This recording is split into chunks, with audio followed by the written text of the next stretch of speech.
There is a list I have been turning over in my head for a long time. I almost did not make it, because I was not sure people would believe it.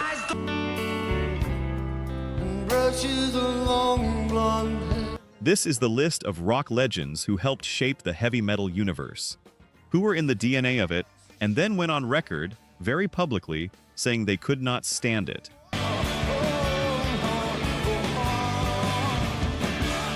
10 of them. One of them created the thing he hates more than anyone else alive. We will get to that, starting now.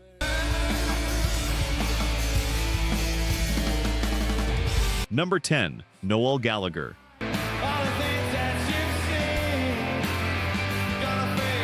I love Oasis. I want to be clear about that before I tell you this.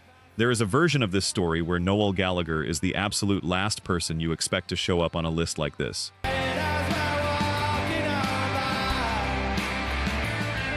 He grew up on the Beatles and the Stones.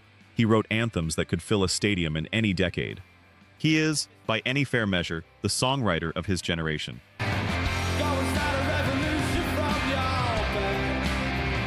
And he hated heavy metal so completely that when he discovered System of a Down, his reaction was, and I am quoting this directly,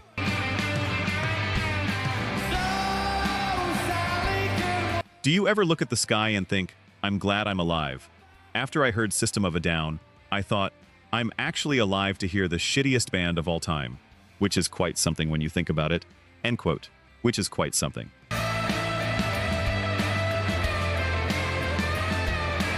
But here is the part that really lands. Because Gallagher did not stop at one band. He extended the feeling to the entire genre. He said, in the same era, to a Los Angeles radio station, heavy metal, fucking hell, goth music. There's a reason why they slit their wrists, really. All that fucking nihilism. I don't listen to that.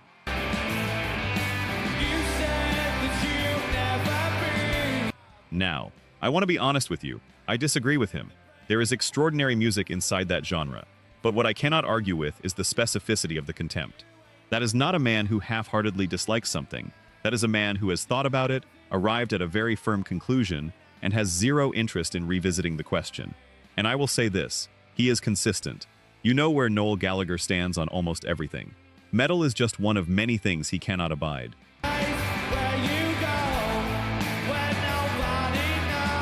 Number 9. John Entwistle.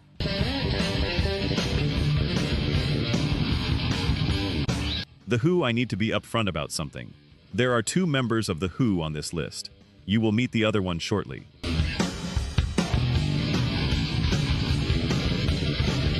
But I want to start with John Entwistle, because his version of this might be the funniest.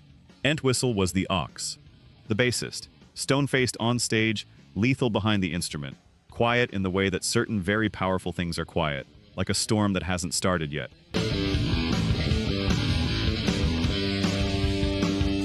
There was nobody like him. He played bass like he was trying to shake the room loose from its foundations. And when someone asked him about heavy metal, the genre that The Who are widely cited as helping to invent,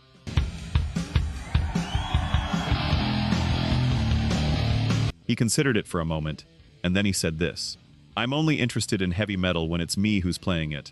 I suppose it's a bit like smelling your own farts." I read that and I sat with it for a minute.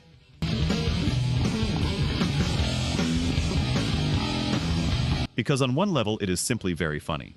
On another level, it is philosophically precise. The idea that we only find something tolerable when we are the ones producing it. That we love our own intensity, but find it insufferable in everyone else's hands.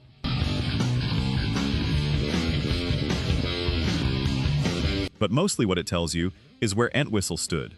He had a clear understanding that what The Who did with volume and aggression was something specific, something personal to that band. And the broader genre that grew around it, that was somebody else's thing. And I know you just smiled a little. I know because I did the same thing the first time I came across that quote.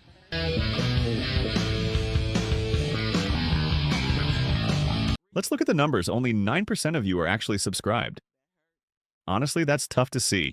Our team spends days hunting down archives and verifying every single fact just to tell these stories right. If you've made it this far into the video, you're clearly part of the community, so please hit subscribe. It costs nothing and helps us immensely. Now, for those already subscribed, very few of you have made the jump to our membership, and that's a hard pill to swallow because you're the ones who know our value best. If this channel has moved you or inspired you, consider joining. It's the price of one coffee, but it's the literal fuel for this channel. Let's keep this alive together. Back to the story. Number 8. Ginger Baker.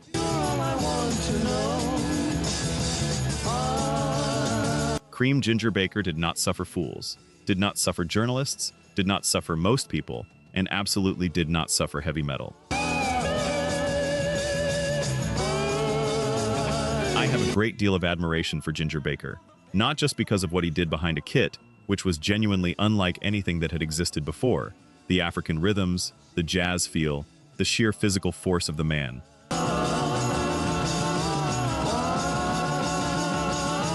But because his complete refusal to be diplomatic about anything was, in its own way, a kind of integrity.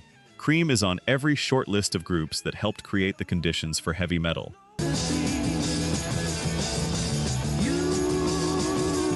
The volume, the improvisation, the weight of the sound, the way blues got transformed into something enormous. I can drive down the road, my eyes don't see, but my mind wants to cry out loud. That first Cream record landed like nothing else at the time. Baker knew this, and he found it deeply, viscerally offensive.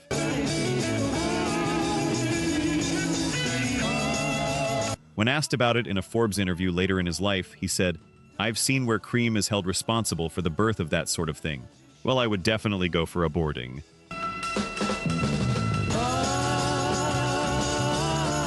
And then he went further. "I loathe and detest heavy metal. I think it is an abortion. When songs like that come on the radio, they immediately go off. I loathe and detest." Walk down the street, there's no one there, though the pavement's a one huge crowd. There is something almost Shakespearean about the fury of it. A man who was there at the beginning, who is credited with helping bring an entire sonic universe into existence, whose response to that legacy was to reach over and turn the dial. Drive down the road, my eyes don't see, though my mind wants to cry out loud. The irony is almost too rich. Almost. And now I need to tell you about the guitarist who stood next to Baker in that band, because his take is slightly more considered, but no less final.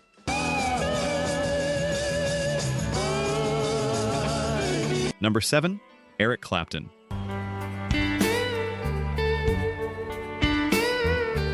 Eric Clapton does not need much setup on a rock channel. He is a monument. He shaped the language of the guitar in ways that are still being spoken today.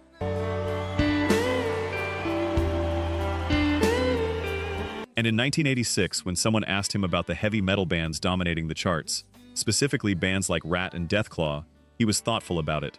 And then very clear, he said, "I can't claim responsibility for that."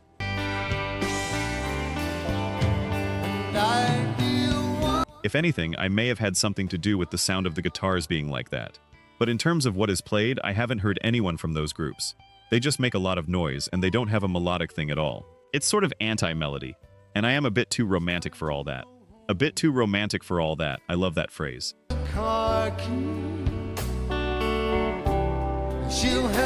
I have thought about it a lot since I first read it, because it tells you everything about where Clapton lives musically. He is a man of feeling, of melody, of the blues, deeply and permanently. And I'll say yes, you look wonderful. And heavy metal in that particular form and in that particular moment struck him as music that had removed the thing he valued most. You can disagree with that. I feel wonderful tonight. I can think of plenty of metal with melody and genuine feeling running through every measure of it, but I cannot question the sincerity of the position. You feel alright, and I'll say yes. Clapton was not performing an opinion. He felt it. A bit too romantic for all that. That one stays with you.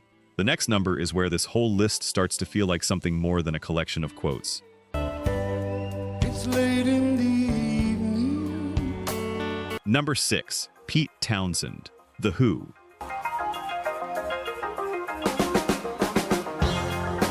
Pete Townshend and John Entwistle were in the same band for decades, shared stages, records, a career that stretched across the entire history of rock and roll. And when it came to heavy metal, the genre The Who are repeatedly credited with helping to create.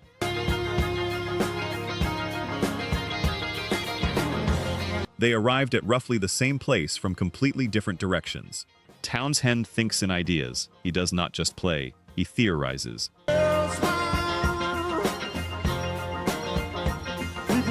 He wrote a rock opera before he was 30.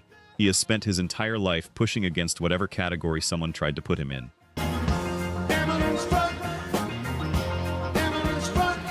In 1989, in a Guitar Player magazine interview, he said this about heavy metal, specifically about one of its biggest acts: "I'd trade 150 Def Leppards for one REM. It's as simple as that. 150.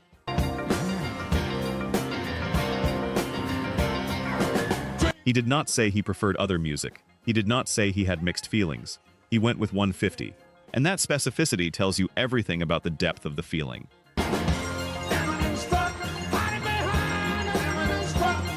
Townsend has also been famously venomous about Led Zeppelin specifically, another group on that proto-metal family tree, saying he has never liked a single thing they have done and finds the comparison to The Who personally offensive.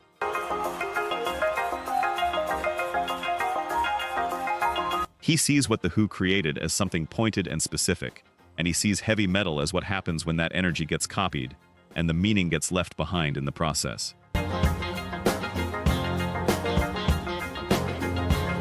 I think some of you are nodding, and I think some of you are ready to argue with him. Both of those are the right response to Pete Townsend on almost any subject.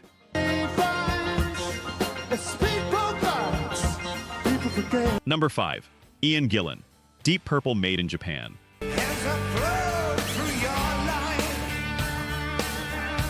Smoke on the Water. Child in Time. Ian Gillan screaming at frequencies that should not have been possible for a human throat.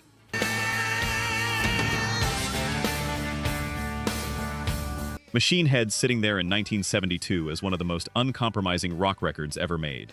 Deep Purple is on every short list of bands that created heavy metal.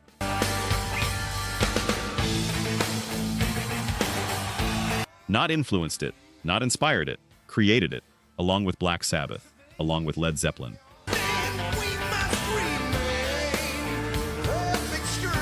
They are the founding documents of that whole sound. And Ian Gillan, the voice at the center of all of it, once said this, on the record, about the genre he helped build.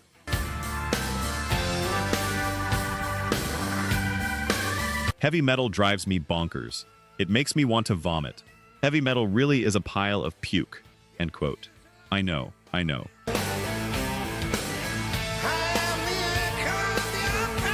There is something cosmically funny about that. The man who sang Highway Star, one of the driving forces behind the sonic template for an entire genre,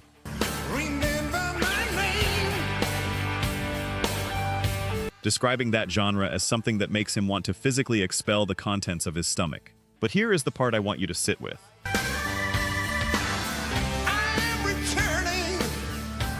Gillan has always understood Deep Purple as something more than a metal band. They came from blues, from classical music, from jazz. They were not designing a genre. They were just playing what felt true.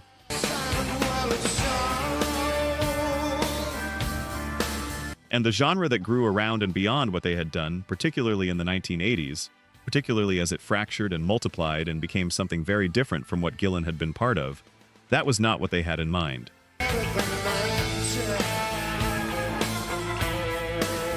The father of the house does not always recognize what the children built in it. What comes next is where this list stops being about personal taste and starts being about something more specific. A confrontation between two cultures. A rock legend who hated what metal was selling, not just musically, but in terms of what it said about the world.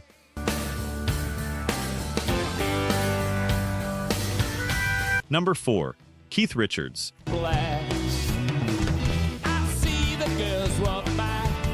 The Rolling Stones' Keith Richards is probably the last person on Earth whose opinion about anything is surprising. He has been saying exactly what he thinks since before most of us were alive. And he has a consistency about it that is, in its own strange way, almost comforting.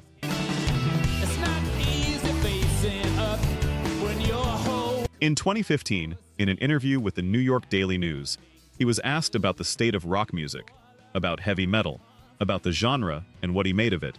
He said, "It sounds like a dull thud to me. For most bands, getting the syncopation is beyond them.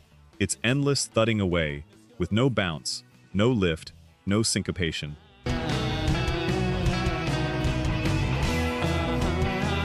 And then specifically about the two biggest names in the genre. Millions are in love with Metallica and Black Sabbath. I just thought they were great jokes. Keith Richards. Calling Black Sabbath a great joke. I want to be careful here.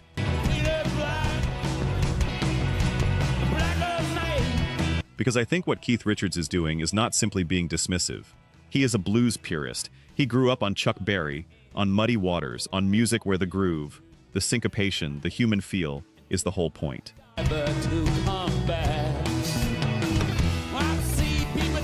And his experience of heavy metal was that it took the energy from that tradition and removed the thing that gave it life. Is he right? That is a conversation worth having, because there is metal that grooves, and grooves hard.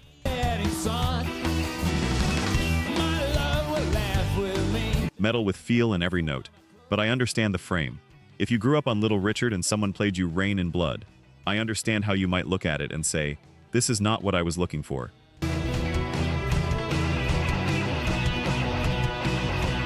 What comes next hit me harder than almost anything else on this list, because this was not just musical disagreement.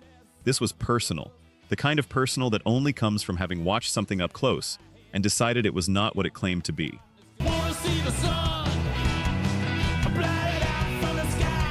Number 3, Eddie Vedder, Pearl Jam.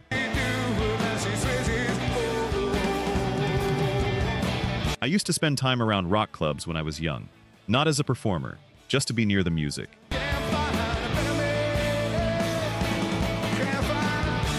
And I remember the energy between the worlds, the alternative bands and the hair metal bands on the same bills, in the same venues, and the feeling between them that you could not quite name, but could absolutely feel. Eddie Vedder remembers that feeling from the inside. In a 2022 interview with the New York Times Magazine, he talked about loading equipment at rock clubs in San Diego in the late 1980s, sitting through shows he had not chosen, having to share space with the world that preceded him.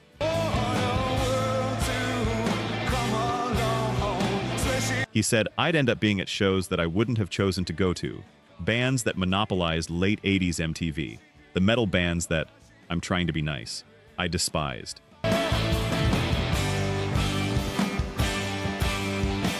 Girls, Girls, Girls, and Mötley Crüe, fuck you. I hated it. I hated how it made the fellas look. I hated how it made the women look. It felt so vacuous.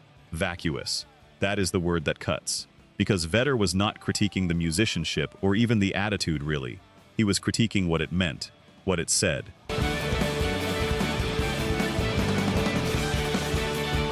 Hair metal was selling an image of freedom and power that he experienced as hollow. It borrowed the language of rock and roll to sell something that, in his view, had nothing underneath it. And grunge was, in part, built as the alternative to that. Not less intense, more intense, but with something real at the center of it.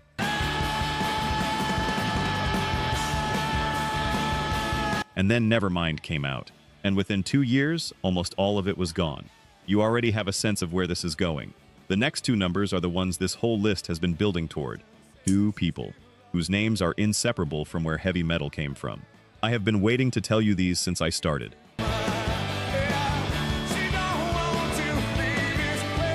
Number 2, Kurt Cobain, Nirvana.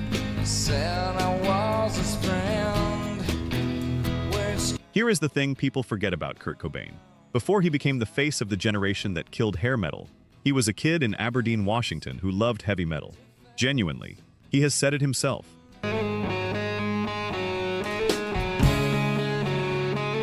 In interviews, he talked about listening to metal obsessively in junior high, knowing the bands, knowing the songs. He started there.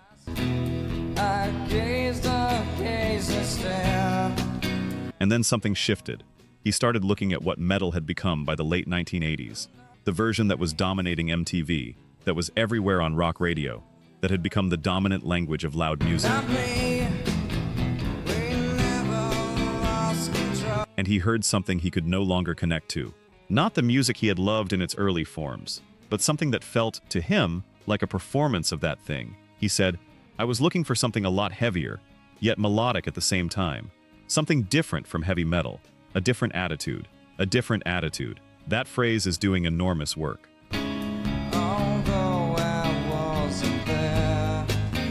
Because Cobain was not saying he wanted music that was softer or less intense. He wanted it to be more intense and more honest. He wanted the aggression to come from a real place, not a manufactured image, not the theater of rebellion, but the actual thing. Years and years I roamed. And so Nirvana was built, deliberately, consciously, as an alternative to what heavy metal had become. Not a rejection of its power, a rejection of its phoniness. Who knows? And then Nevermind came out. And within 2 years, the genre he had built his sound against was commercially extinct. I think about that a lot. The thing you replace has to be something you once understood deeply. You cannot kill something you never took seriously.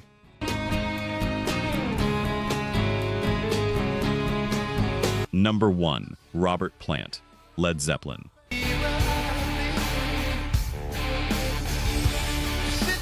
In 1988, Robert Plant was doing an interview. At some point during the conversation, there was a poster nearby. Judas Priest, leather, all of it.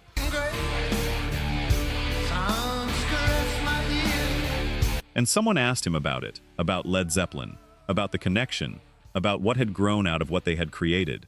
Robert Plant, the voice of Led Zeppelin, the man whose scream on Whole Lotta Love is one of the defining sounds in the entire history of heavy music.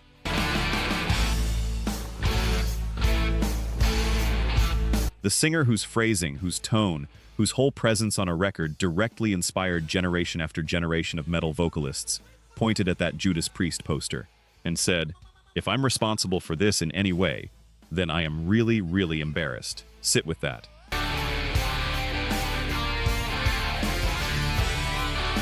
He went further. He said, "Hard rock, heavy metal these days is just saying, come and buy me. I'm in league with the devil, but only in this picture because after that, I'm going to be quite nice. And one day, I'm going to grow up and be the manager of a pop group." That is one of the most precise pieces of criticism I have encountered in all the research I have done for this channel. Because it is not angry, it is disappointed. It sees through the performance of something and names what it finds on the other side.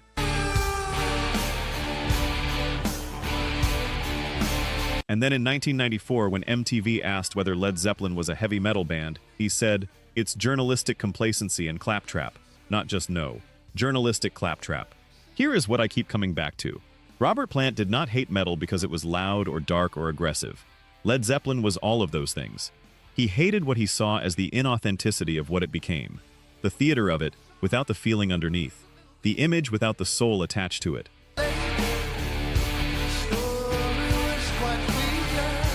And maybe that is the thread that connects every single person on this list. Not a hatred of volume, not a hatred of power or darkness, a hatred of what they each, in their own way, experienced as music that borrowed the clothes of that energy without wearing the soul of it. Whether you agree with any of them, whether you think they got it completely wrong, whether you are ready to argue in the comments about exactly which metal records disprove every single thing they said,